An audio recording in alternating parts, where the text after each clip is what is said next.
নমস্কার বন্ধুরা, উল্টো রথের দিন চলে এসেছি সোনু আর আমি মিলে আজ রথের মেলায়। আর এখানে এসে বন্ধু কি আর বলবো, এত ভিড়, যেদিকেই যাচ্ছি জাস্ট লোকের ধাক্কা খাচ্ছি। আর ঢুকেই দেখো প্রথমে সোনুর নজর পড়েছে ফুচকার দোকানে। তো রীতিমতো স্যার বললো আমি ফুচকা খাবো। আর এদিকে ফুচকার দোকানের পাশে দেখা যাচ্ছে আইসক্রিমের স্টল বসেছে।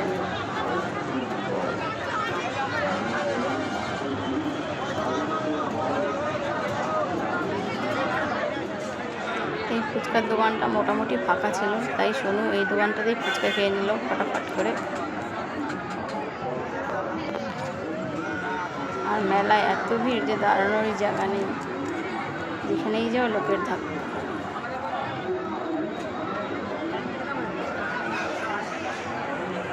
এই পাশে দেখো পাওভাজি হচ্ছে, এত রকমের খাবারের দোকান। আর মনে পড়ে, আর এদিকে ফুচকা খেয়ে বন্ধুরা আমরা চলে এসেছি নৌকা চড়তে। তো নৌকা চড়তে চড়তে বেশ ভালোই লাগছিলো, কিন্তু যখন স্পিডে দেওয়া শুরু হলো বন্ধুরা কী আর বলবো, সোনু তো ভয় পাচ্ছিলই, আমিও তার সাথে সাথে ভয় রীতিমতো পাচ্ছিলাম।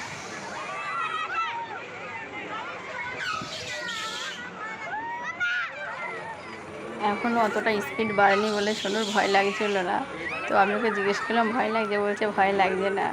কিন্তু যেই না স্পিডে চলতে শুরু করলো তখন রীতিমতো চেল্লাচ্ছে, আর ওর চেল্লানো দেখে আমার তো কি ভয় লাগছে।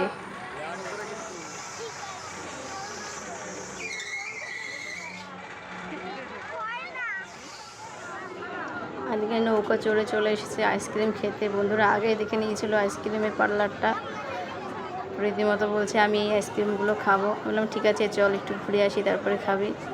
তো সেই মতো নৌকা চড়ার পর চলে এসেছি আইসক্রিম দোকানে। দেখো তোমরা আইসক্রিম কি মজা করে খাচ্ছে আমার সাহেব।